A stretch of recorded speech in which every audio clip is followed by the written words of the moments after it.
నిన్న అమిత్ షా చేసినటువంటి వ్యాఖ్యలపైన కేజ్రీవాల్కు ప్రత్యేకంగా ఇచ్చినటువంటి బెయిల్ పైన దేశ ప్రజల్లో అనుమానాలు ఉంటే సుప్రీంకోర్టు అమిత్ షా చేసినటువంటి వ్యాఖ్యలపైన సుప్రీంకోర్టు స్పందించింది. ఎలాంటి మినహాయింపు లేదు. కేజ్రీవాల్కు బెయిల్పై సుప్రీంకోర్టు స్పష్టీకరణ. కేజ్రీవాల్కు బెయిల్ విషయంలో ఎలాంటి మినహాయింపులు లేవని సర్వోన్నత న్యాయస్థానం గురువారం స్పష్టం చేసింది.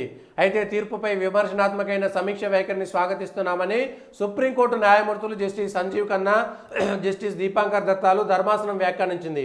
మరోవైపు బెయిల్ తర్వాత ఎన్నికల ర్యాలీలో కేజ్రీవాల్ చేస్తున్న ప్రసంగాలను తప్పుపడుతూ ఎన్ఫోర్స్మెంట్ డైరెక్టరేట్ చేసిన వాదనలు, ప్రసంగాలను సమర్థిస్తూ కేసీఆర్ తరఫున లాయర్లు చేసిన వాదనలు. కేజ్రీవాల్ డైరెక్ట్ చెప్తున్నాడు, నన్ను గెలిపిరి, చీపురు గుర్తు కోటేస్తే నాకు బెయిల్ వస్తుంది, చీపురు గుర్తు కోటేస్తే నేను జైలుకు పోను అంటే అర్థమైంది. ఇంతకంటే దారుణం ఇంకేమన్నా ఉన్నదా? ఆయన బెయిల్ నిబంధనలు తుంగలు తొక్కినట్టు కాదా? ఆయనకు ప్రత్యేకంగా వచ్చినట్టు కాదా? అది నిజమా కాదా? చీపురు గుర్తు కోటేయిరి, నన్ను గెలిపిస్తే నేను జైలుకి పోను అన్నాడు. అంటే సుప్రీంకోర్టు ఇవాళ సమాధానం చెప్పాలి కదా.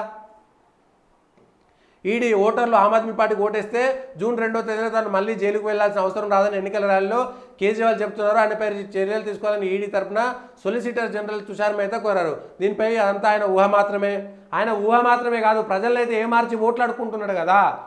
మీరు నిబంధనల ప్రకారం ఆయన జూన్ 2న తీసుకొస్తుండొచ్చు, కానీ ప్రజలను ఆయన ఏమార్చి ఓట్లాడుకుతున్న మాట నిజమా కాదా? దాన్ని ఆయన దుర్వినియోగం చేసినట్టా కాదా?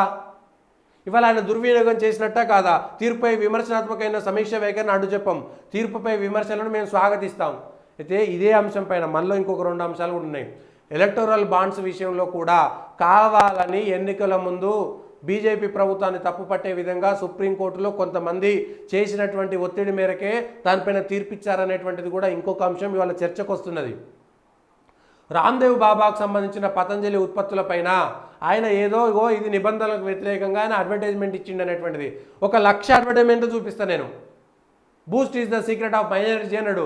బూస్ట్ తాగితే ఎనర్జీ వస్తుందని ఎవడైనా నిరూపిస్తాడా? కోకాకోలా తాగితే లేదా థమ్స్అప్ తాగితే ఆడెవడో 8,000 అడుగుల పర్వతం మీదకి వెళ్ళి కిందికి సముద్రంలో దునికినా ఏం కాదు, హెలికాప్టర్లో కాలు కట్టుకొని దిగినా ఏం కాదని కూల్ డ్రింక్స్కి సంబంధించినటువంటి అడ్వర్టైజ్మెంట్స్ వస్తాయి. అనేక చాక్లెట్లకు సంబంధించి వస్తాయి. వాడెవడో షాంపూ పెట్టగానే జుట్టు ఇట్లా 10 కిలోమీటర్ల పొడుగు పెరుగుతుంది జుట్టు అని చెప్తాడు. వాడు ఎప్పుడైనా వచ్చిందా? వీటిపైన ఎప్పుడైనా కోర్టులు స్పందించినాయా? కానీ రామ్దేవ్ బాబా పతంజలికి సంబంధించిన దానిపైనే ప్రత్యేకంగా స్పందించడం వెనక కుట్ర కోణం ఉందనేటువంటిది దేశ ప్రజల మధ్యన మెలుగుతున్నటువంటిది. ఎలక్టోరల్ బాండ్స్కి సంబంధించింది కూడా కావాలని ప్రత్యర్థి పార్టీలు విదేశాల శక్తుల నుంచి వచ్చినటువంటి ఒత్తిడి మేరకు వీటన్నిటిపైన అనేకమైనటువంటి అనుమానాలు ఉన్నాయి. ఒక బాబా రామ్దేవ్ ఉన్నటువంటి పతంజలి ఉత్పత్తులపైన మాత్రమేనా? అనేకమైనటువంటి ఫార్మా కంపెనీలు తమ గోళీలు వేసుకుంటే మంచిది జరుగుతుందన్నారు. కానీ అట్లా 100 గోళీలు నేను చెప్తా, ఏది మా గోళీలు మింగితే సైడ్ ఎఫెక్ట్స్ వస్తాయని రుజువు చేసినటువంటి కొన్ని 100లు ఉన్నాయి. కానీ వాళ్ళ అడ్వర్టైజ్మెంట్ మీద ఏ రోజు కూడా సమీక్ష జరపలేదు. ఇవే కోర్టులు. గౌరవ న్యాయవాదులారా, గౌరవ జడ్జిలారా, ఈ అంశం పైన చర్చ జరగాలి. విదేశీ శక్తుల ఒత్తిడి మేరకు తీర్పులు వస్తున్నాయనేటువంటిది అనేక అనుమానాలకు తావిస్తున్నది. అది ఈ కేజ్రీవాల్కు వచ్చినటువంటి దానిపైన విదేశీ శక్తులు బలంగా ఉన్నాయి కాబట్టి ఇది వచ్చిందనేటువంటి దానిపైన దేశ ప్రజల్లో ఒక అపనమ్మకం అయితే ఏర్పడింది. బాబా రామ్దేవ్ పైన కావాలని పగబట్టి చేసినటువంటి దానిపైన కూడా అనేకమైనటువంటి అనుమానాలు ఉన్నాయి. ఎలక్టోరల్ బాండ్స్ పైన వచ్చినటువంటి దానిపైన కూడా విమర్శనాత్మకమైనటువంటి విమర్శలే, సద్విమర్శలుగానే తీసుకోండి దయచేసి. ఈ విమర్శలు దేశ ప్రజల్లో అనుమానాలు ఉన్నాయి, ఇవి కూడా చెప్పొద్దు. ఇది కోర్టు ధిక్కరణకి ఎందుకు వస్తుందంటే ఏం మాట్లాడలేం. మరి స్వేచ్ఛ ఎక్కడ ఉంటుంది ఈ దేశంలో? స్వేచ్ఛ ఎక్కడ ఉంటుంది? ఇదే సుప్రీంకోర్టు తీర్పునిచ్చినటువంటి అయోధ్య రామాలయం మీద లక్షల మంది విమర్శ చేస్తే ఒక్కరిని కూడా సుప్రీంకోర్టుకు వ్యతిరేకంగా, తీర్పుకు వ్యతిరేకంగా విమర్శ చేసిరని ఒక్కరిని కూడా అరెస్ట్ చేయలేదు, ఒక్కరిని కూడా మాట్లాడలేదు.